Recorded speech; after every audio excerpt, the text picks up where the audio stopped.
उदार तो होय तुका उदार तो होय तुका म्हणे आता उदार होय तुका म्हणे आता उदार होय मज ठेवी पायी संतांची मज ठेवी पायी संतांची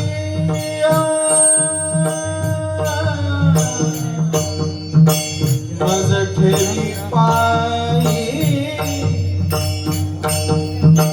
तुका म्हणे आता उदार तू होई मज ठेवी पायी संतांची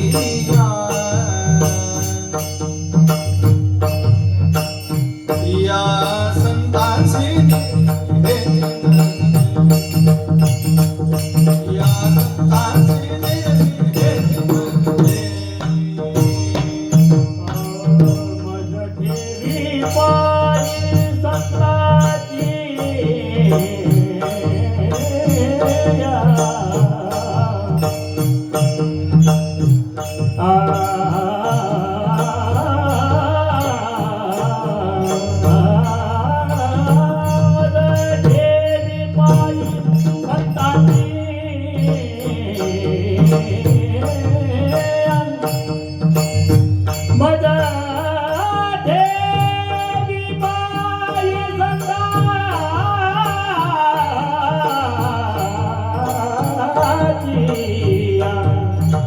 मज ठेवी पायी संताची या संताची रवी या संताची रवी अनेक तुझे काही न मागो देवा अनेक तुझे काही मागो देवा अनेक तुझे काही न मागो देवा अनेक तुझे काही मागो देवा या संतांची देवी भेटी मजली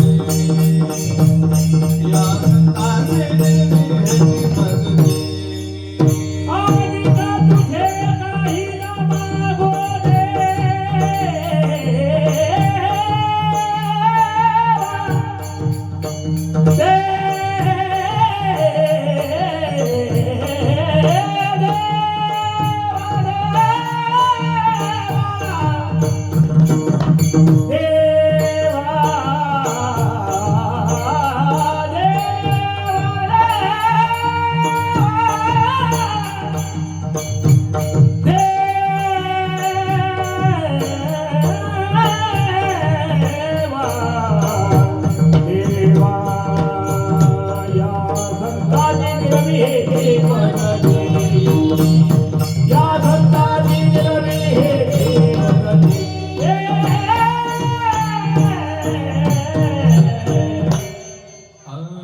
हरि जय जय हरि जय हरि जय हरि जय जय हरि जय जय हरि जय हरि जय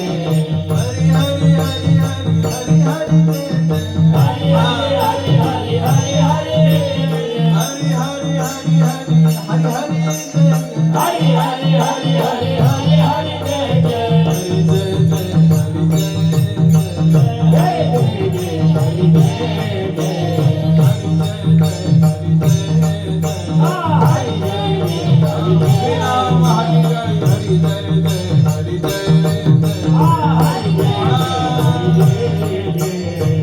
हरि हरि हरि हरि हरि हरि हरि हरि हरि हरि जय जय हरि हरि हरि हरि हरि हरि जय जय हरि जय जय हरि जय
मागणे ते एक तुझ प्रती आहे मागणे ते एक तुझ प्रती आहे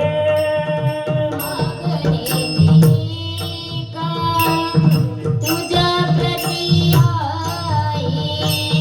मागणे देका तुझ्या प्रती आहे मागणे ते एक तुझ प्रती आहे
देविका तुझ्या प्रती आहे येशील तरी पाहे पांडुरंगा येशील तरी पाहे पांडुरंगा या संताची निरावी एकी माझा दे या संताची निरावी एकी माझा दे देशील तरी पायी पांडुरंगा देशील तरी पायी पांडुरंगा या संताची निरावी एकी माझा देई या संताची निरावी एकी माझा देई आणि का तुझ्या पायी नमागो देवा देवा देवा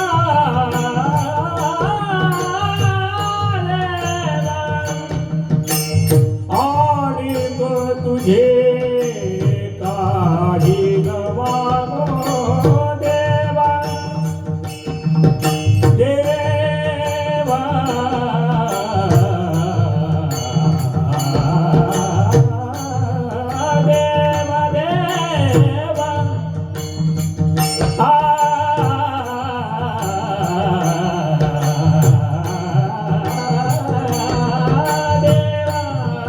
देवा अधिक तुझे काही मागो देवा आणि तुझे काही मागो देवा या संताची निरावी एकी माझा दे या संताची निरावी एकी माझा दे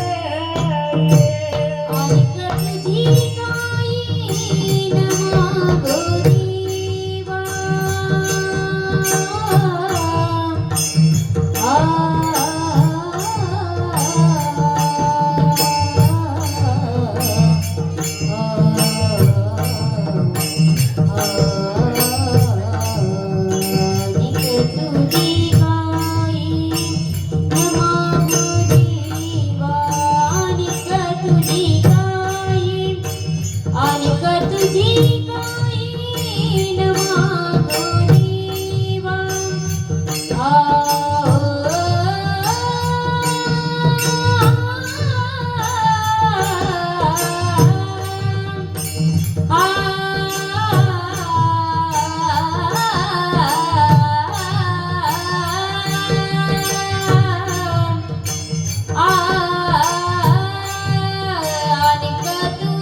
काही नमागो देवा तुझी काही नमागो देवा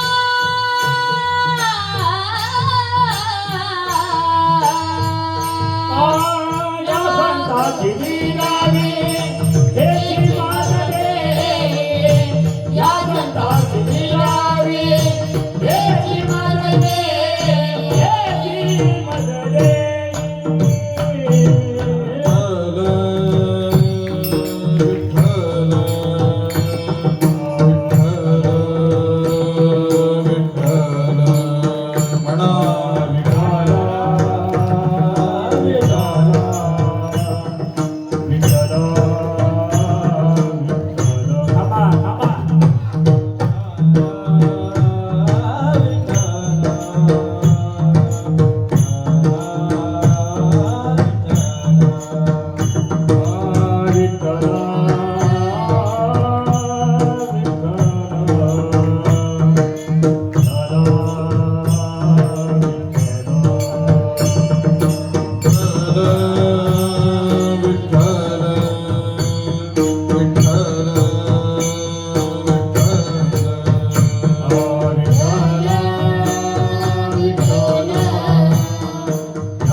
अनंत कोटी ब्रह्मांड नायक राजाधिराज योगी महाराज कारण करुणा वरुणालय भक्तवांछा कल्पतरू विविध विनंदित पीतांबरधारी सद्गुरुनाथ स्वामी महाराजांच्या सीमंत कृपा प्रसादाने आपण सगळे नैमिषारण्य धामात जमलेलो आहोत आणि आपल्याला अभंगावर चिंतन करण्यासाठी हा 7वा दिवस उपलब्ध झालेला आहे. माऊली महाविष्णू श्री तुकाराम महाराज आपल्या अभंगात सांगतात, मागणे ते ग तुझ प्रती आहे, देशील तरी पाहे पांडुरंगा, या संतांचे निर्वी हेची मज दे आणि तुझे काही न मागो देवा तुका म्हणे आता उदार तू होई मज ठेवी पायी संतांची या संतांचे निर्वी हेची मज दे आणि तुझे काही न मागो देवा विठ्ठल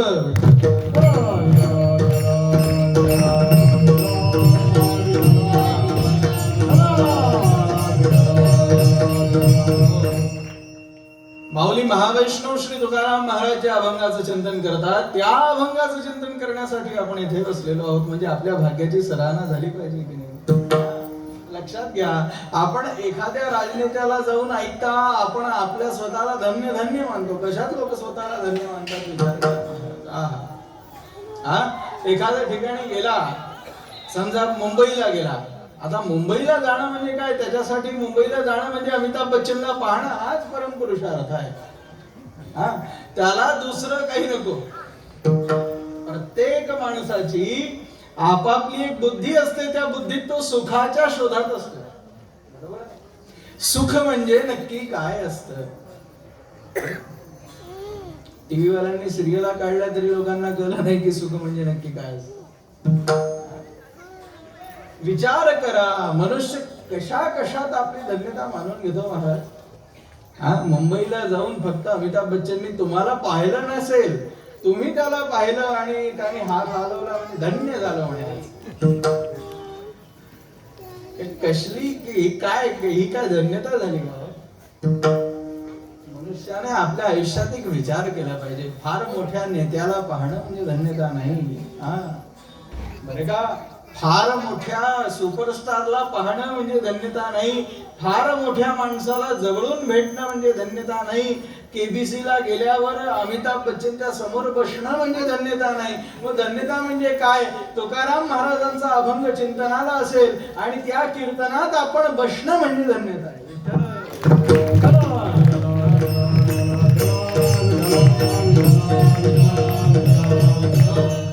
भागवतात सांगितलेलं अहो अमिषाम किमकारी शोभनम प्रसन्न येशाम सुदत स्वयं हरिही येईर जन्म लब्धम नृषभारताजरे मुकुंद सेवो पैकम स्पृहा भागवतात सांगितलेलं आहे मंडळी की ते जे इंद्रादिक देवता आहेत ते तुमच्या आमच्या भाग्याची सराहना करतात ते म्हणतात काय भाग्य आहे यांचं लक्षपूर्वक ऐका सिद्धांत काय सांगायचा आहे ते आपल्या भाग्याची सराहना करतात की मंडळी या लोकांचं काय भाग्य आहे की हे हरिकीर्तनात बसून गात आहेत हरिकीर्तनात बसून कीर्तन ऐकतायत हरिकीर्तनात बसून आपला वेळ घालवत आहेत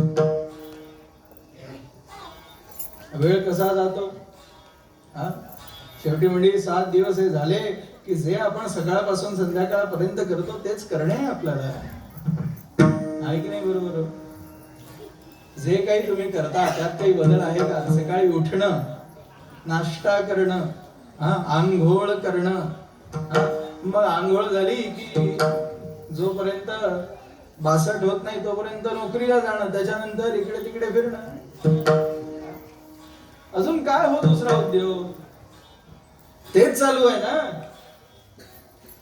कसं आयुष्य जात आहे विचारपूर्वक बघा स्वतःचा आयुष्याचा मनुष्याने विचार केला पाहिजे मी प्रत्येक वेळेस तुम्हाला एक प्रश्न विचारतो तुम्ही लहानपणापासून आतापर्यंत इतके मोठे झाले तुम्हाला एकदाही असं कळलं का की मी इतका मोठा झालो म्हणून कोणी 60 वर्षाचं आहे कोणी 70 वर्षाचं आहे कोणी 80 वर्षाचं आहे कोणी 90 वर्षाचं आहे कोणी 20 वर्षाचं कोणी 25चं कोणी 35चं तर कोणी 55चं आहे सगळ्या कॅटेगरीचे लोक इथे आहेत सगळे आपापल्या मनात विचार करा आजपर्यंत इतका काळ गेला वाटीकडे पाहू नका गोळ आहे त्याच्यात आपल्या आयुष्याकडे पहा कसा मनुष्याचा स्वभाव हा विचार करा तत्वज्ञान ऐकले त्याला वाटी आठवत याच्यासाठीच चालू आहे ना सगळं एक संत सांगायचे नेहमी म्हणे हो काय सांगू तुम्हाला अंतकाळ एकदा येतो माध्यान्ह काळ रोज येतो माध्यान्ह काळी काय करायचं असतं अन्नम ब्रह्मेति व्यजानात याच्या सगळी खटपट याच्यासाठी सकाळी उठल्यापासून ते रात्री झोपेपर्यंत फक्त अन्न अन्न अन्न याच्यासाठी सगळी खटपट चालू आहे. ताट वाटी पेला, पलीकडे काही नाही आयुष्यात. आपण स्वयं विचार करा, लहानपणापासून तर आजपर्यंत आपल्याला कळलं का की आजचा दिवस गेला? आपण नित्य हा विचारच करत नाही. रात्री झोपताना निदान एकदा तरी मनुष्याने विचार केला पाहिजे, सकाळपासून उठलो, रात्र झाली, अजून कसा देव भेटला नाही. ही तळमळ कुठे आहे आपल्या? मंडळी, प्रॅक्टिकली विचार करा. परमार्थ हा प्रॅक्टिकली करायचा असतो. परमार्थात फक्त गप्पा गोष्टी करून होत नसतात. परमार्थ हा प्रॅक्टिकल असावा लागतो. आणि कसा असला पाहिजे लक्षात घ्या. परमार्थ असा असला पाहिजे जो श्रेष्ठांनी ज्याचं आचरण केलं. स्वतःच्या मनाने परमार्थ होत नसतो, लक्षात घ्या. तुम्ही काही केलं तरी चालेल असं होत नाही. कोणी जसं केलं तसं तुम्हाला करावं लागेल. परमार्थात हा एक मार्ग आहे की ज्या मार्गाने अनेक लोक जातात त्या मार्गानेच आपल्याला जाणं सोपं पडतं. संतांची 2 कॅटेगरी परमार्थात सांगितलेली, फार लक्षपूर्वक आहे का, थोडं साहित्यिक बोलतो, कळलं नाही तरी चालेल. मला वर्षातून एकदाच यायचंय, वर्ष तुम्हाला कळायचं आहे, कळलं नाही तरी चालेल, पण थोडं साहित्यिक बोलतो. 2 प्रकारचे संत आपल्याकडे सांगितलेले आहेत. एक आहेत ते साधन सिद्ध संत असतात आणि एक आहेत ते आजात सिद्ध संत असतात. किती प्रकाराचे संत आहे मंडळी? 2 प्रकाराचे, आजात सिद्ध आणि साधन सिद्ध. या दोघांना जरा समजून घ्या. आजात सिद्ध म्हणजे जे उपजताच सिद्ध आहेत, त्यांना काही करण्याची गरज पडलेली नाही, ते थेट भगवंतापर्यंत पोहोचलेले आहेत, त्यांना आजात सिद्ध असं नाव दिलेलं आहे. या आजात सिद्धांची सोपी कॅटेगरी पाहिली म्हणजे आपल्याला कळेल, रामकृष्ण परमहंस आजात सिद्ध होते. सहज एखादी गोष्ट सहज घडून जावी त्यांच्या आयुष्यात. रामकृष्ण परमहंसांच्या आयुष्यात एक गोष्ट येते, मी आपल्याला सांगतो. रामकृष्ण परमहंस एकदा दसरा पाहण्याकरता मैदानात गेले. कलकत्त्याला दसरा फार मोठ्या प्रमाणात होतो. तिथे ते गेले आणि तिथे दसरा पाहता पाहता पाहता त्यांना एक फार सुंदर मुलगा दिसला. तो मुलगा असा होता की त्याने भगवान श्रीकृष्णाचं रूप घेतलेलं होतं. त्याने काय केलं होतं? मुलाने भगवान श्रीकृष्णाचं रूप घेतलेलं होतं. आणि मंडळी, रामकृष्ण परमहंसांनी जसंच त्या मुलाकडे पाहिलं, त्यांना वाटलं की साक्षात नंदनंदन भगवंत आपल्या समोर आलेले आहेत. आणि ते जसे होते तसेच उभे राहिले. 1 तास उलटला, 2 तास उलटले, 3 तास उलटले. मंडळी, पाहता पाहता अवघा दिवस लोटला तरी रामकृष्ण परमहंस यथास्थितीत उभे होते. आपण उभं राहू शकतो का? आपल्याला जर कोणी सांगितलं 2 मिनिटं इथे उभा राहा, ते लहान मुलं नाही का खेळायचे स्टॅच्यू, लहानपणी फार मजा वाटायची त्याची. पण खरं तुम्हाला सांगतो, ते स्टॅच्यू होणंच खरा परमार्थ आहे. लक्षात घ्या, स्टॅच्यू होणंच खरा परमार्थ आहे. तुम्ही जिथे तुमच्या आयुष्यात स्टॅच्यू झाले, समजा तिथून तुमचा परमार्थ चालू झाला. रहस्याची गोष्ट आहे बरं का. तुम्ही जिथे बंद पडता तिथून भगवंताची कृपा काम करणं चालू करते. विठ्ठल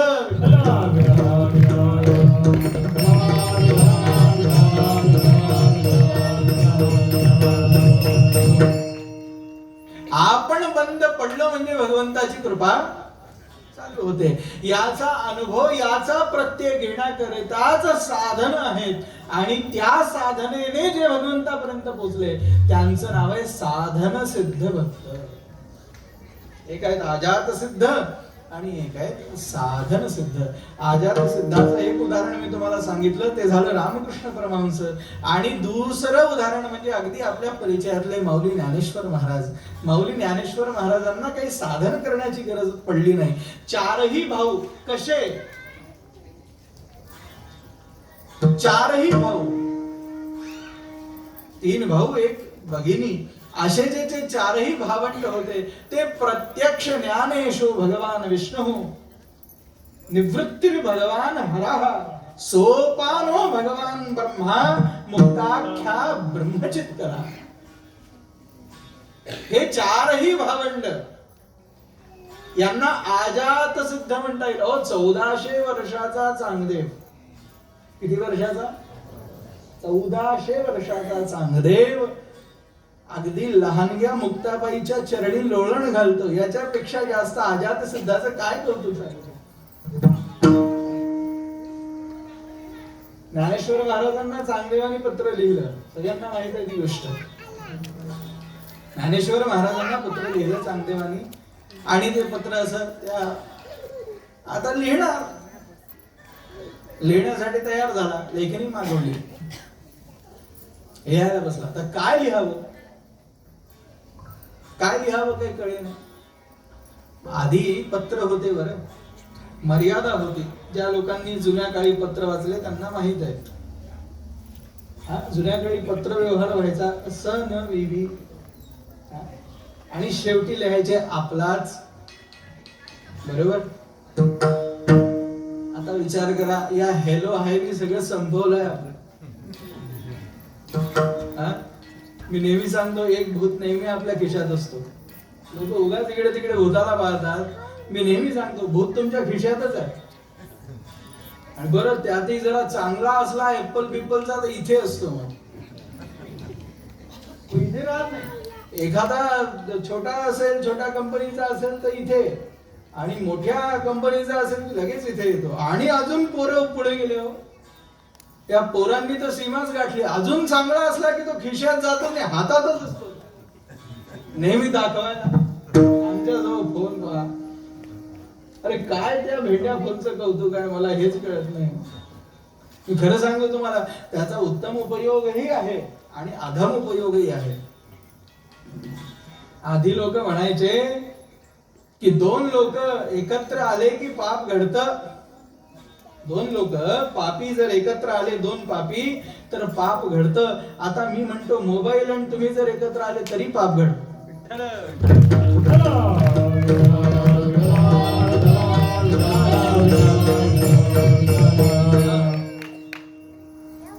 पातक कसं घडेल हे सांगता येत नाही.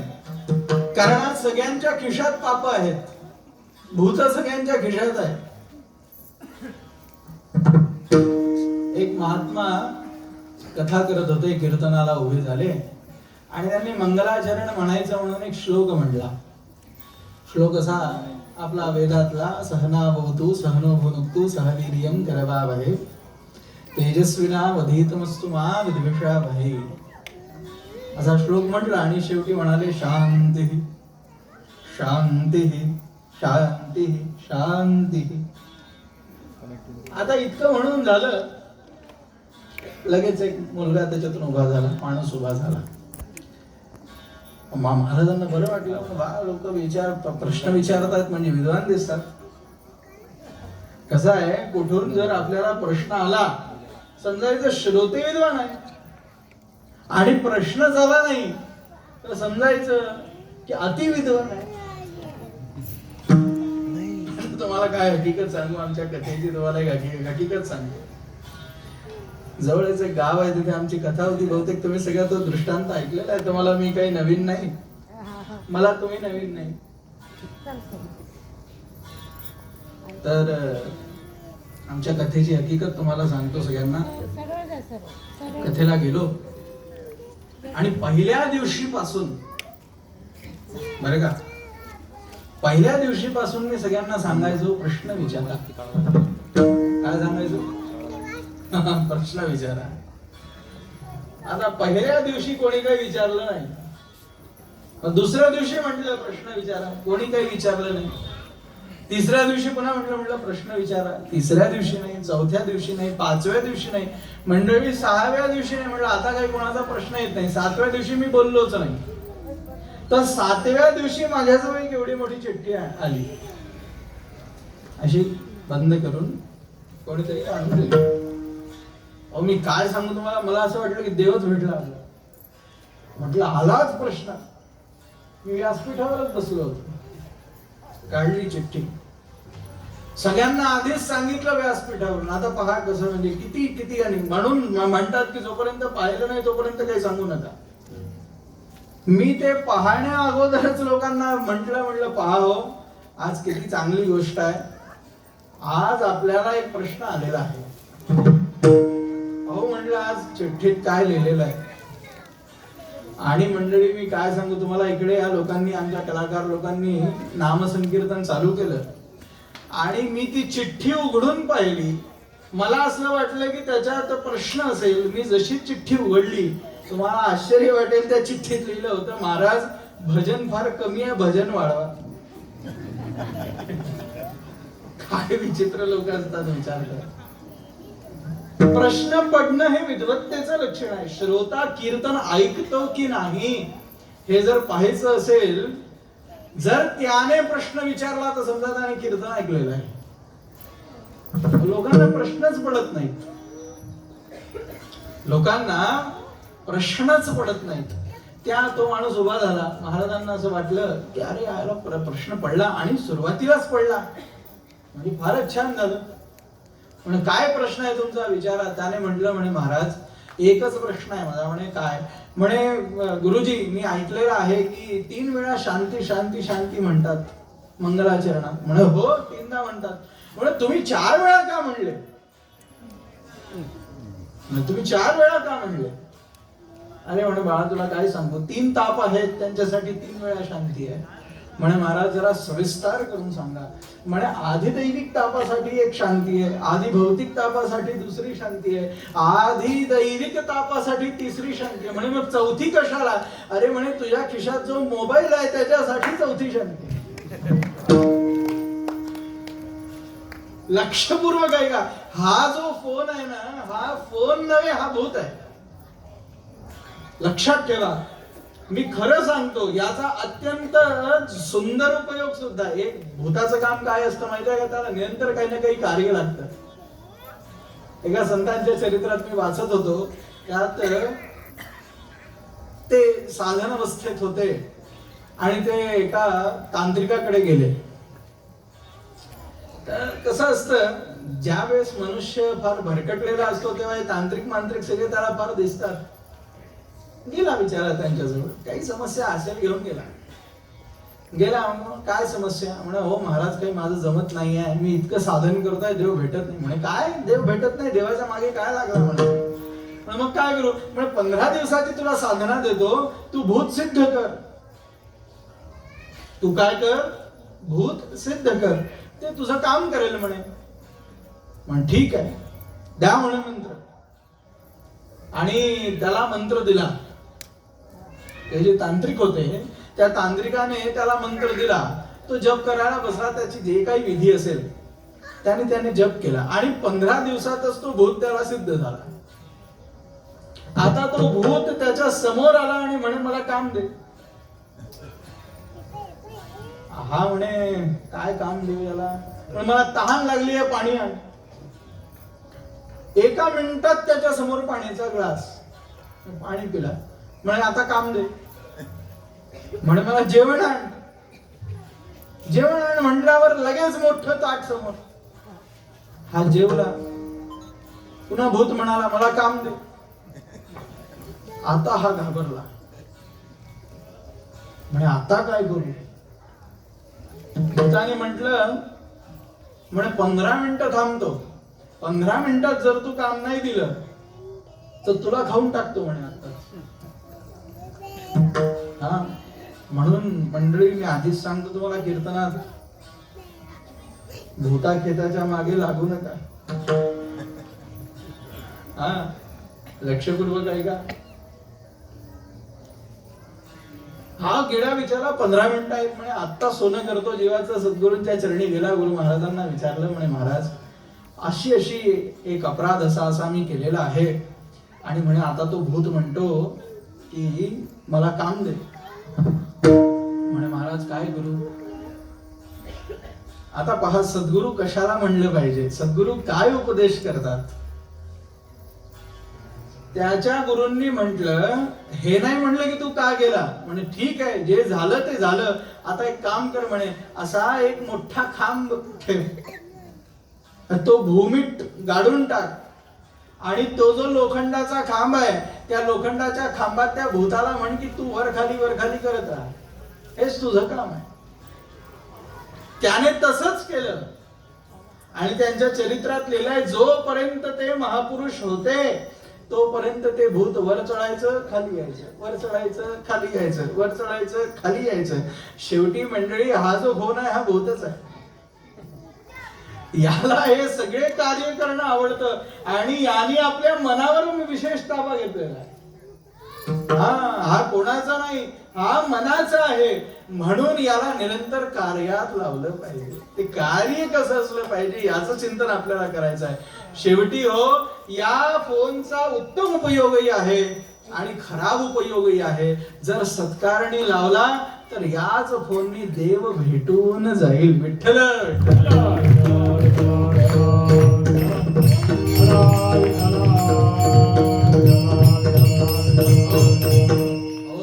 फोन उघडला म्हणजे किती लोकांच्या कथा कीर्तन ऐकायला भेटतात. याच्यापेक्षा चांगलं अजून काय असू शकतं. तुम्हाला जावं लागत नाही. मोठे मोठे संत स्वतः तुमच्या छोट्या डबऱ्यात येतात. विचार करा, याचा उत्तम उपयोगी आहे आणि अधम उपयोगी आहे. आपल्याला ठरवायचं आहे की आपण काय करणार आहोत. आता तर विचित्रच वाटतं. आम्ही लहान होतो तेव्हा फोन नव्हता. आता नवीन जी पिढी आहे मला असं वाटतं की ते आईच्या गर्भातूनच शिकून येतात. खरं सांगतो तुम्हाला, लहानापेक्षा लहान मुलं बाळ ज्यांना बोलताही येत नाही त्यांना बरोबर माहित आहे की आईच्या फोन मध्ये युट्यूब कुठे आहे ना. असंच हे काय आहे खरं आपल्याला सांगतो, ही त्या मुलाबाळांची चुकी नाही आहे. ते तर निरागस आहेत. या मुलाबाळांची त्याच्यात चुकी नाही आहे. चूक आहे ती त्यांच्या आई वडिलांची. कारण ते आई वडील त्यांच्या समोर तेच पाहत राहतात आणि ते मुलं सुद्धा तेच शिकून तेच पाहतात. एका संतांना मी ऐकत होतो, त्यांनी एका शब्दात या सगळ्यांचं सार सांगितलं. ते म्हणाले, जितना अंगूठा फोन पर चलता है यदि उतना अंगूठा माला पर चल जाए तो साक्षात भगवान से भेट हो जाए. लक्षात घ्या, जेवढा वेळ आपण याला देतो तेवढा वेळ जर भजनाला दिला तर काय आनंद आहे महाराज. तेवढा वेळ जर कीर्तनात दिला, पण कीर्तनात उलट लोक बसले की लोकांना झोप येते. आणि कीर्तन त्यांना असं वाटतं की काय कॉमेडीचं साधन आहे म्हणून. कीर्तनकार का हो बुवा, तुम्ही एकही विनोद करत नाही, तुम्ही नवीन आहे वाटतं. काय विचित्र लोक आहेत, काय त्यांची बुद्धी आहे. खरंच विचार करा हो. पूर्वजन्म के पापते हरिचर्चान सुहाय. भगवंताच्या चर्चेत जर आपल्याला आनंद येत नसेल, समजायचं आपले इतके पाप आहेत की ते आपल्याला या हरिचर्चेत आनंद देऊ देत. काय तू बाप्पा कीर्तन करायचे तर असं करायचे का? विचारा आपापल्या मनाला. तुकाराम महाराज, एकनाथ महाराज, ज्ञानेश्वर महाराज, नामदेव महाराज ज्या वेळेस कीर्तनाला उभे राहायचे, काय ते विनोद करायचे? करायचे का विनोद? काय ते राजकारणात बोलायचे? काय सांगू मंडळी त्यांच्या कीर्तनाचं कौतुक. आपण तसं करू शकत नाही हो. आपण तसं करू शकत नाही, पण निदान कमीत कमी परमार्थ ऐकण्याची सवय लावू शकतो. मी खरं सांगतो तुम्हाला, ही नवविधा भक्ती आहे. नवविधा भक्ती मधून द्वितीय श्रेष्ठ भक्ती कीर्तन भक्ती सांगितली. आणि या कीर्तनात हे असे चाळे करणं म्हणजे ही कीर्तनाच्या मर्यादेची विडंबना आहे. मी खरं सांगतो, कीर्तनकार बदलणार नाहीत, तुम्हाला बदलावं लागेल. तुम्ही जर उत्तम ऐकणारे असाल तर कीर्तनकार इकडल्या तिकडल्या गोष्टी करूच शकत नाही. विठ्ठल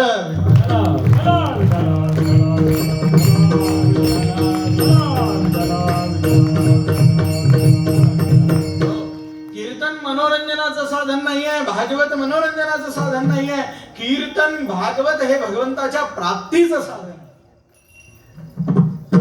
हा क्षुल्लक आनंद 2 मिनिटाचा घ्यायचा आहे. घरात तुमच्या टीव्ही आहे, फोन आहे तुमच्या जवळ, ते काय सगळे कॉमेडी शो उघडा आणि हसत बसा दिवस रात्र. आणि मी खरं सांगतो, जर हसायचं असेल तर कीर्तनात अजिबात येऊ नका. हसल्याने देव भेटत नसतो. मंडळी, कीर्तन चालू आहे, भगवंताचा गुणानुवाद चालू आहे, आणि त्या गुणानुवादात जर 2 थेंब अश्रूचे तुमच्या डोळ्यातून पडले, समजायचं तत्काळ पंढरीनाथ परमात्मा तुमच्या समोर उभा. हे कधी होईल, हे कधी होईल याचा विचार करा. हसण्या बोलण्यापुरतं कीर्तन नव्हे.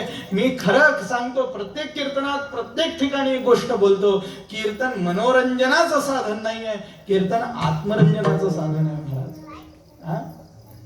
या कीर्तनाने कीर्तने भवदोष जाती.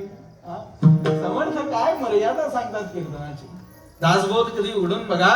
दासबोधात समर्थांनी सांगितलं, कीर्तने भवदोष जाती. संसाराचे दोष जातील की नाही सांगता येत नाही, पण हा जो भवदोष, हा जो भवरोग लागलेला आहे, हा निश्चितच कीर्तनात बसल्या बसल्या निघून जाईल. काय केलं नाही हो या संतांनी या कीर्तन मर्यादेसाठी. एकनाथ महाराजांनी काय सुरेख वर्ण, ऐशी कीर्तन मर्यादा आहे संतांच्या घरची.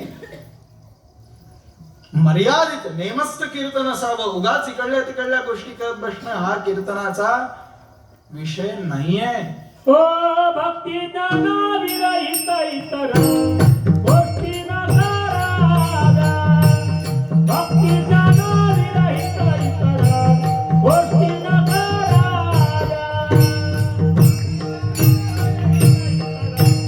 गोष्टी नसाराव्या. येणे करुणे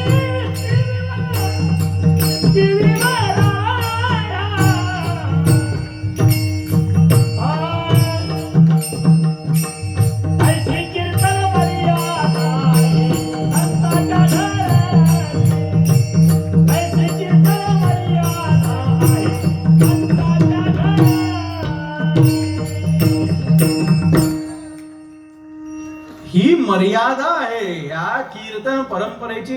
अहो शेवटी ही जी गादी आहे ही नारदांची गादी आहे मंडळी. ही जी गादी आहे ही नारदांची गादी आहे. नारदांच्या गादीवर बसून जर इकडल्या तिकडल्या गोष्टी होत असतील तर नारदांना बरं वाटेल का? ज्ञानोबा तुकाराम महाराजांना बरं वाटेल का? एकनाथ महाराजांना बरं वाटेल का? निदान याचा तरी विचार केला पाहिजे तर तो खरा कीर्तनकार आहे. आणि याचा विचार करून जे कीर्तन ऐकतात ते खरे श्रोते आहेत. ते खरे श्रोते आहेत. लक्षात घ्या मंडळी, कीर्तन करणं काही सोपं नाहीये. कीर्तन करणं हे कृपेचं लक्षण आहे. कीर्तन करणं हे कृपेचं लक्षण आहे, पण ते नेमस्त असलं पाहिजे. त्याला एक मर्यादा घालून दिलेली आहे वारकरी संत मंडळींनी. आणि ही फार काही जुनी गोष्ट नाहीये बरं का. आतापर्यंत इतके चांगले कीर्तनकार होते की मी काय सांगू. अजूनही आहेत.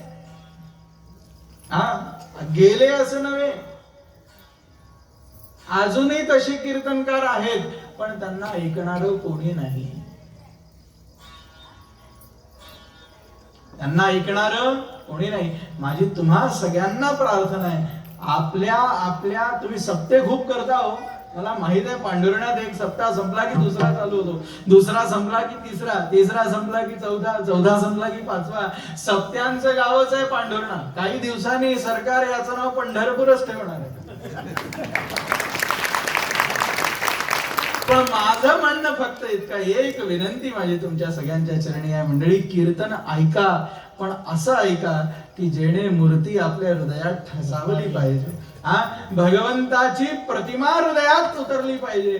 असं कीर्तन ऐका, म्हणजे मग आपोआप तुमचं काम होईल. कीर्तन सांग, कीर्तन सांग, कीर्तन सांग, कीर्तन सांग.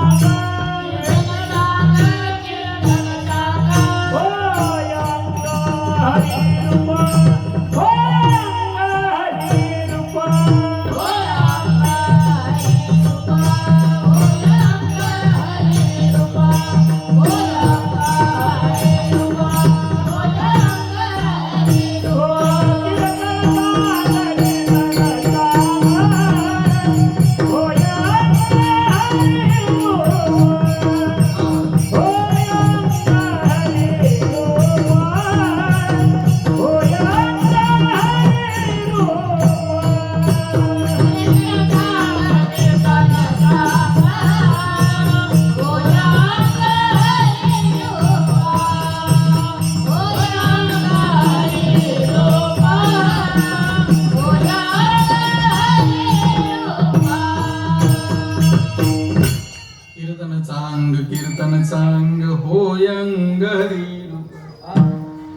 कसं कीर्तन आहे विचार करा हो. या कीर्तनात बसल्या बसल्या ज्याचा देह हरिरूप होऊन जाईल, जो कीर्तन नेमच ऐकेल त्याचा विचार करा. त्याचं अंग अंगाने सोडा, तो मनाने धनाने तनाने लक्ष्मीपती होऊन जाईल, भगवंताच्या रूपाला प्राप्त होईल. अहो या संतांनी काय केलं नाही हो. तुम्ही कीर्तन ऐकलं पाहिजे त्याच्यासाठी सगळी खटपट आहे. हा लोक कीर्तनाला यायचे नाही. पैठणाला एकनाथ महाराज ज्या वेळेस कीर्तन करायचे, मी एक छोटासा त्यांच्या चरित्राचा दृष्टांत तुम्हाला सांगतो म्हणजे तुमची भावना अगदी ठाम होईल. एकनाथ महाराज कीर्तन करायचे, त्यांच्या कीर्तनाला कोणी यायचं नाही. एक दिवस उभे झाले, कोणी आला नाही, फक्त श्रीखंड्यासमोर बसलेला, गिरिजाबाई समोर बसलेल्या आणि नाथ महाराज कीर्तन करतायत, बस. पहिल्या दिवशी कोणी आलं नाही, दुसऱ्या दिवशी कोणी आलं नाही, तिसऱ्या दिवशी, चौथ्या दिवशी नाथ महाराज स्वतः बोलवायला गेले. आश्चर्य वाटेल तुम्हाला, कीर्तनकार स्वतः आमंत्रणाला जातोय. एकनाथ महाराज गेले. एकनाथ महाराज म्हणे, काकू आज कीर्तनाला या, बरं 4 वाजता घरी कीर्तन आहे. म्हणे काय मग? म्हणे काही नाही काकू, कीर्तन आहे, 2 तास कीर्तन आहे का, घरी जा. सगळ्या वेटाळात सांगून झालं. 4 वाजता पुन्हा एकनाथ महाराज, आज मीठ सांगून आलोय म्हणजे कीर्तनाला लोक येणार. पण काय सांगू मंडळी, काय दुर्भाग्य असते लोकांचं, कोणीच आलं नाही. दुसऱ्या दिवशी पुन्हा नाथ महाराज गेले. ओ काका, संध्याकाळी कीर्तनाला या म्हणे, 4 वाजतापासून कीर्तन आहे, कीर्तन ऐका, श्रवण करा, देवाची भक्ती प्राप्त करून घ्या. त्या दिवशी पण कोणी आलं नाही.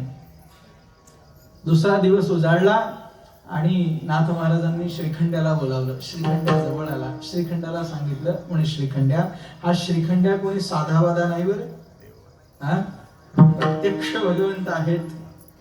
श्री एकनाथा घरी आवडीने पाणी आणि श्री हरी कावडीने, वस्त्रे धूतो गंध उगाळुनिया, पाणी आणि श्री हरी गाळुनिया. एकनाथ महाराजांकडे साक्षात पंढरीश परमात्म्याने 12 वर्ष काम केलंय. किती वर्ष? 12 वर्ष काम केलं. आणि कसं काम केलं? श्री एकनाथा घरी आवडीने काम केलं बरं का. आणि पाणी आणि श्री हरी कावडीने गोदावरी पर्यंत जायचे आणि भगवंत त्या गोदावरीहून कावडी करून पाणी घेऊन यायचे. कसं पाणी? सोहळ्याचं पाणी बरं का. लक्षात घ्या, सोहळं म्हणजे फक्त रेशमी वस्त्र नेसलं म्हणजे सोहळं नसतं. ते आपण आपल्या मनाच्या संतोषासाठी ब्राह्मण लोक करतात, पण ते तसं नसतं. तिथे नदीवर आंघोळ करून ओल्या वस्त्राने अंग पुसून तेच ओलं वस्त्र आपल्या कटीला बांधायचं आणि मग पाणी आणायचं, त्याला सोहळं म्हणतात. आणि जितक्या वेळेस पाणी आणायचे तितक्या वेळेस आंघोळ करायची. अजूनही नाथांकडे श्रीखंड्याचं रांजण ठेवलेलं आहे, जाऊन पाहून या, देवघरातच आहे. पाणी आणि श्री हरी कावडीने आणि वस्त्रे धुतो गंध गाळून या. नाथ महाराजांचे वस्त्र धुवायला प्रत्यक्ष भगवंत जातोय. तिथून आले देव की गंध उगाळतात आणि मग जे पाणी आणलेलं आहे त्याला गाळून गाळून वस्त्रगाळ करून त्या रांजणात भरतात. असं कार्य भगवंताने नाथ महाराजांच्या घरी केलेलं आहे. ते नाथ महाराज, त्यांच्या कीर्तनाला कोणीच येत नाही. म्हणजे विचार करा, लोकांमध्ये किती अश्रद्धा निर्माण झाली. श्रीखंडाला बोलावलं, श्रीखंड्या इकडे घे म्हणे. देव गेले. म्हणे नाथ महाराज काय म्हणता? म्हणे एक काम कर, तू गावात जा, डांगोरा पीठ. म्हणे काय? म्हणे बघ, त्या गावात जाऊन सगळ्यांना सांग, पैठणात जाऊन, की आज जो कोणी नाथाच्या कीर्तनाला येईल त्याला 2 खोबऱ्याच्या वाट्या आणि 1 किलो साखर फ्री म्हणे. आता पुढे काय झालं असेल मला तुम्हाला सांगायची काही गरज नाही. गर्दी भरली कीर्तनाला. कलियुगाच्या मनुष्याचा स्वभाव आहे, जोपर्यंत स्वार्थ आहे तोपर्यंत तो बरोबर तिथे जातो. बरे का? लोक म्हणतात ते लहानपण देगा देवा, पुढचं आहे आणि पुढचं म्हणजे कसं, त्याचा स्वार्थ आहे म्हणून लहान होतो तो. लक्षात घ्या प्रमाण मी काय दिलं ते. त्याचा स्वार्थ आहे काय तर म्हणे मुंगी साखरीचा रवा म्हणून लहानपण देगा देवा. अहो मोठे मोठे नेता लोक आम्ही पाहतो ना, अगदी खाली बसतात. कीर्तनाला आले, कथेला आले, त्यांच्यासाठी चेअर बिअर असते. चेअरवर बसत नाही, लगेच सांगतात चेअरवर बसत नाही, खाली बसतात. आणि त्यांना तुम्ही माईक दिला की फार खुश होतात आणि माईकवर म्हणतात वोट किसी को देना नहीं, वोट हमको ही देना. याला काय म्हणाल, मुंगी साखरीचा रवाच आहे की. निश्चयपूर्वक बघा, जिथपर्यंत स्वार्थ आहे तिथपर्यंतच लोक तुमच्या सोबत आहेत. स्वार्थ संपला कोणी कुठेच येत नाही मंडळी, खरं पहा. म्हणून माझी एक फार मोठी विनंती आहे तुम्हा सगळ्यांना, स्वार्थ साधू नका, स्वार्थ साधू बनू नका. स्वतःसाठी आणि परिवारासाठी जगा, जगणं शिका.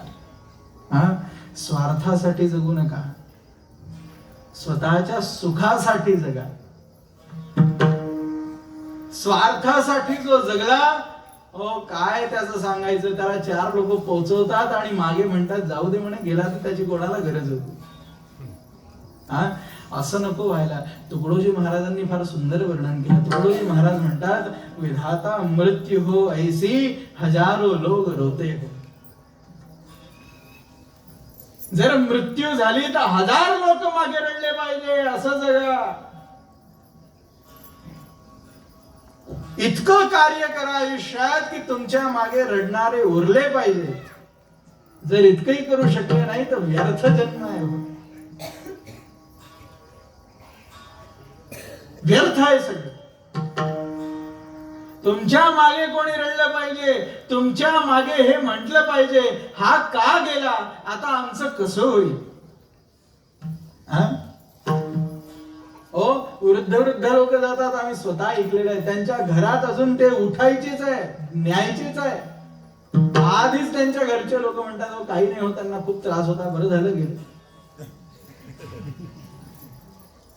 काय विचित्र दशा आहे संसाराची बघावं. आणि मी तुम्हाला खरं सांगतो मंडळी, सगळे फार चांगल्याने ऐका. तुम्ही जर आत्ताच गेले, सगळ्यांना एका ना एका दिवशी जायचं आहे, तुम्ही जर आत्ता इथे अवचित्य पडले तर लोकांनी तुमच्या हातापायाकडे पाहिले की सोनं चांदी घातलाय का, नंतर तुम्हाला पाहतील. मला काय सांगू, एक उदाहरण मी नेहमी देत असतो. एक सासूबाई, एक सोनबाई. तर सासूबाईचा आणि सुनबाईचं कधीच पटत नाही, सगळ्यांना माहित आहे. एखादा अपवाद असतोच त्याला. तर काय झालं, त्यांच्या आयुष्यात कधी पटलं नाही. अचानक एक दिवस सासूबाई गेली बिचारी, निवांत झाली, शांत झाली. तर सुनबाईनी, आता ते तिचं प्रेत असं पडलेलं खाली, सुनबाई बाजूला बसलेली, रडत जाय बिचारी, काय करू म्हणे. सासूबाई गेल्या म्हणे माझ्या. आणि रडे कशी, तर दोन्ही हात जे होते ते तिच्या कमरीपर्यंत न्यायची, तिथे डोकं ठेवायची, रडायची. आता ही विचित्र पद्धत आहे ना. एकदा झालं, दुसऱ्यांदा झालं, तिसऱ्यांदा झालं, चौथ्यांदा झालं. तिची एक मैत्रीण तिथे बसली होती. ती मैत्रिणी तिला म्हणाली इकडे ये म्हणे. ती गेली. म्हणे का ग, आयुष्यभर तुझं आणि त्या तुझ्या सासूचं कधी पटलं नाही. म्हणे हो पटलं नाही. म्हणे मग तू वेळोवेळी तिची कंबर पकडून का रडते. अगं म्हणे काय सांगू, ती बुडगळ मेली त्याचं मला काही नाही, पण अगं म्हणे तिच्या कमरीला कुठेतरी तिजोरीची चाबी लागलेली. असंच जर नेलं तर चाबी जायची म्हणे माझी. इतका स्वार्थ लोकांमध्ये, स्वार्थाची काय कोटी असेल हो. इतका स्वार्थ लोकांमध्ये भरलेला आहे. आणि आपण या संसारावर भरोसा ठेवतो. या स्वार्थी संसारावर भरोसा ठेवू नका मंडळी.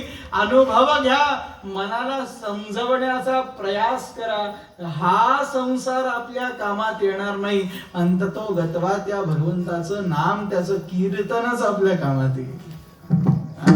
आणि मी अजून एक गोष्ट तुम्हाला सांगून जातो. लोक म्हणतात कीर्तन ऐकण्याचं वय 60 नंतर आहे. अभी क्या भजन करना, बुढापा आएगा तब देखेंगे असं म्हणतात लोक. कीर्तनात जायचं म्हणजे आता कशाला. एखादा लहान मुलगा जर येत असला कीर्तनात तर त्याला लगेच लोक काय रे कुठे चालला, कीर्तनात मग काय करशील तिथे जाऊन, तू इकडे ये, आमच्या सोबत बैस. आणि कुठे, पाणठेल्यावर. हे काय आयुष्य जगणं झालं. एक हिंदीचं फार सुंदर भजन आहे. भजन कर मस्त जवानी में बुढ़ापे का भरोसा क्या. वृद्धापकाळ तुम्हाला येईलच हे कुठे लिहिलेलं आहे सांगा. तुम्ही वृद्ध व्हालच हे कुठे. आणि मी खरं सांगतो तुम्हाला, ज्याने आयुष्यभर भजन केलेलं आहे अंततो गतवा त्याच्या तोंडातूनच भगवंताचं नाम निघू शकतं. एकदम पक्की गोष्ट आहे, लक्षात घ्या. जो म्हणेल की मैं बुढ़ा हो जाऊंगा तर भजन करूंगा, हा समजा त्याला ते कळलंच नाही अजून.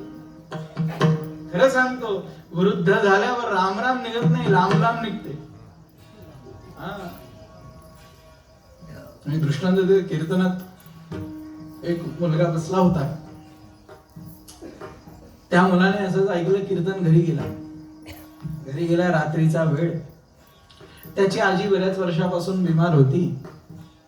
खाली काढलेलं असं तिला, घोंगडावर टाकलेलं, आता जाणार अशा अवस्थेत ती.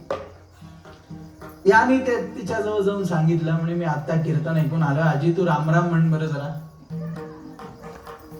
म्हणे हा रामराम म्हणे रामराम. मग काय म्हणतो, रामराम म्हण रामराम. ऐकू येत नाही म्हणे काही, अजून जोरात म्हण. याने अजून जोरात म्हणलं, म्हणे आजी रामराम म्हण. आजी म्हणाली, बोले बेटा तू जे काही तुझी बोलवण्याची इच्छा आहे ते काही मला ऐकू येत नाही. त्या आटाळ्यावर जे लिंबाचं लोणचं आहे ते थोडंसं आणून माझ्या तोंडात टाक म्हणे. काय त्यांची गती होईल विचार करा हो. काय ते देवाजवळ जातील. भागवत तुम्ही इतक्या 7 दिवस ऐकलं, भागवतात स्पष्ट सांगितलंय की जन्मलाभ परम पुंसाम अंते नारायण स्मृती. आयुष्य जर पाहायचं असेल तर अंतकाळ पहा. आयुष्यभर माणसाने जे केलं आहे तेच त्याला शेवटच्या क्षणी दिसतं. लक्ष द्या आणि एक निश्चय करा, आजपासून जेवढा काळ आहे तेवढा काळ फक्त देवा तुझ्या सेवेतच घालणार. मंडळी, या लहानपणापासून मोठ्यापणापर्यंत जे या गोष्टीचा विचार करतात त्यांनाच, त्या संतांनाच आपण साधन सिद्ध संत म्हणतो. लक्षात आला माझा मुद्दा, मी काय बोललो ते. साधन सिद्ध आणि आजात सिद्ध. आजात सिद्ध आपण होऊ शकत नाही, कारण ज्ञानोबा महाराजांच्या सारखं, ज्ञानेश्वर महाराजांच्या सारखं आपण काही करू शकत नाही. करू शकतो का सांगा, विचार करा. करू शकता? ज्ञानेश्वर महाराजांनी इतकी मोठी भिंत चालवली, तुम्ही गोटी चालवू शकता? हा, एखादा दगड चालवू शकता? काही तर इतके बलवान असतात की त्यांच्या तोंडातून फूक मारली तरी माती उडत नाही, इतके बलवान असतात. मग काय होणार आपलं, आपण ते करू शकत नाही. ज्ञानेश्वर महाराजांचं चरित्र पहा मंडळी, काय सुंदर चरित्र आहे. ज्ञानेश्वर महाराजांनी याने आपल्या चांगदेवानी पत्र लिहिलं, तो लिहू शकला नाही, कोरच पाठवलं. कोरपत्र पाहून ज्ञानेश्वर महाराजांनी निवृत्तीनाथ महाराजांना दिलं. निवृत्तीनाथ महाराज म्हणाले, अरे म्हणे हा अजून कच्चा आहे, काय लिहिणार. म्हणे मग काय करायचं. तेवढ्यात दूत आला, म्हणे चांगदेव तुमच्या भेटीसाठी आलेत. म्हणे कसे कसे आले? म्हणे वाघावर बसून आले. म्हणे दादा आता काय करायचं? ज्ञानेश्वर महाराज म्हणाले आपण कशावर बसलोय? म्हणे भिंतीवर. म्हणे घेऊन चला. चालविली जड भिंती हरली चांगयाचे गाठी. चालविली जड भिंती हरली चांगयाची भ्रांती. चालविली जड भिंती हरली चांगयाचे गाठी.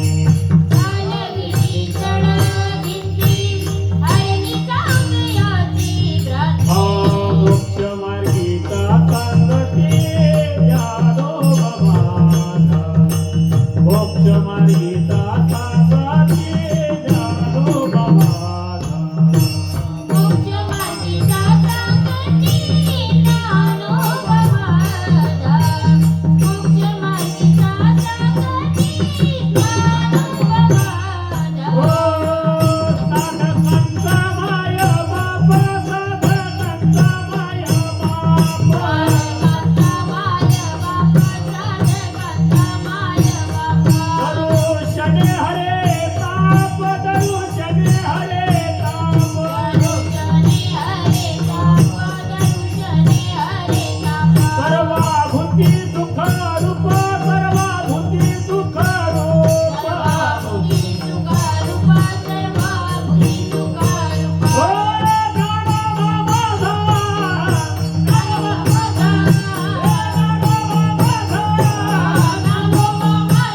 साधकांचा माय बाप, साधकांचा माय बाप. साधकांचा माय बाप, साधकांचा माय बाप. साधकांचा माय बाप. साधकांचा माय बाप, साधकांचा माय बाप, साधकांचा माय बाप. मंडळी सांगायचं फक्त इतकं आहे, ज्ञानेश्वर महाराज आघात सिद्ध आहेत, तुकाराम महाराज साधन सिद्ध आहेत.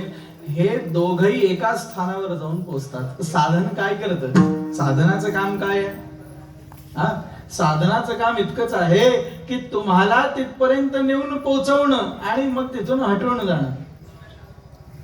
साधन म्हणजे काय? तुम्हाला एक छोटं उदाहरण सांगतो.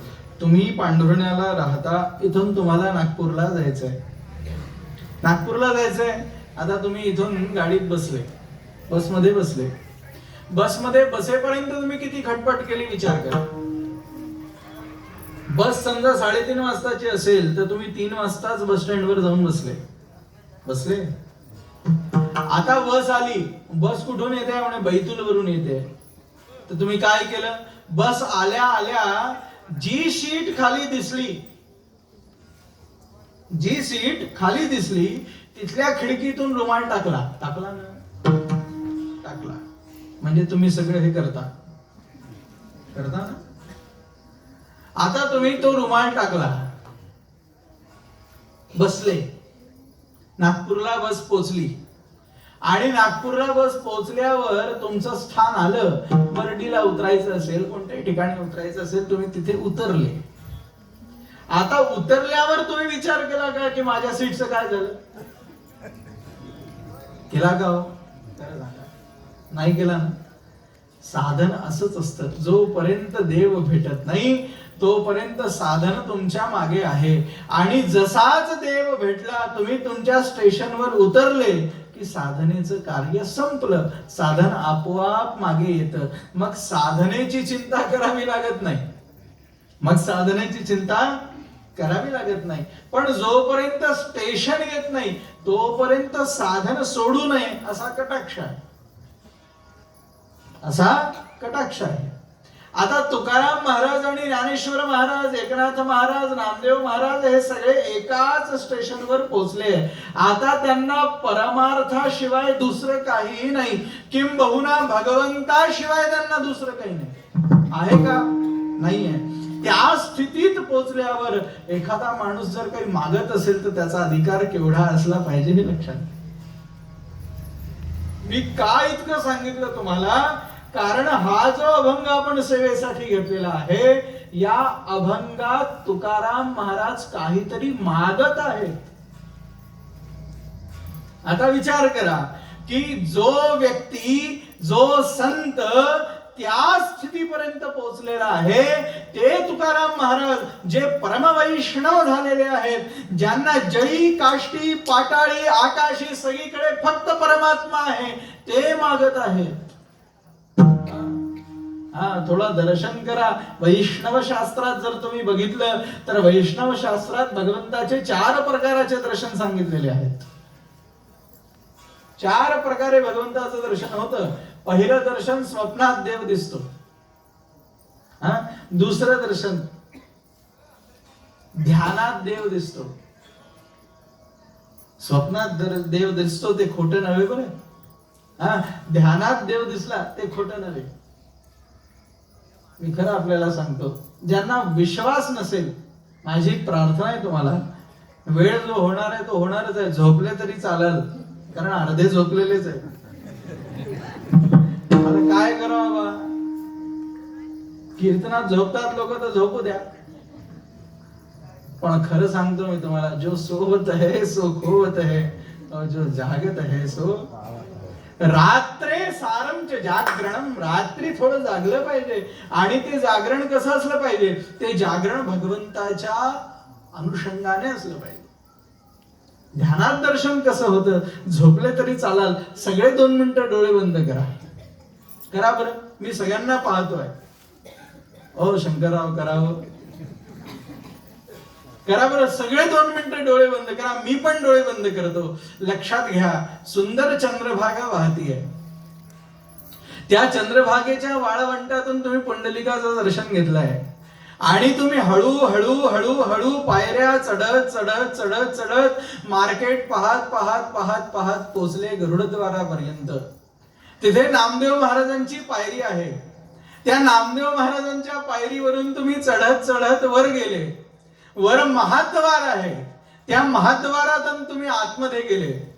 आतमध्ये बघा आणि हळूहळू चलत राहा. लोकांचे धक्के लागतायत, पण धक्क्याकडे लक्ष द्यायचं नाही. हळूहळू तुम्ही अजून पुढे गेले मंडळी. अजून पुढे जाता जाता जाता जाता तुम्हाला चोखोबांची समाधी दिसली आहे. अजून पुढे जा. अजून पुढे गेल्यावर तुम्हाला दुरून एक चांदीचं मखर दिसतंय. त्या मखरावर सुंदर गणपती आहे. त्याच्या आतमध्ये बघा तर एक मध्ये मोठा चांदीचा दांडा लावलेला आहे. पुजाऱ्यांनी तुम्हाला ओढून घेतलं, आतमध्ये आणलं. आतमध्ये आणून तुम्ही पाहता तर समोर प्रत्यक्ष 2 हात आपल्या कटेवर ठेवून पंढरीनाथ महाराज उभे आहेत. आणि भगवंताला पाहिल्यावर तुम्ही गहीवरून तुमचं अंतःकरण आलं, डोळ्यातून अश्रुधार वाहत आहे आणि देवा पुन्हा पुन्हा असं दर्शन दे असं म्हणत म्हणत म्हणत म्हणत तुम्ही तुमचं डोकं भगवंताच्या त्या दिव्य चरणावर ठेवलं आणि ते चरणकमल पाहिल्या बरोबरच तुमची सगळी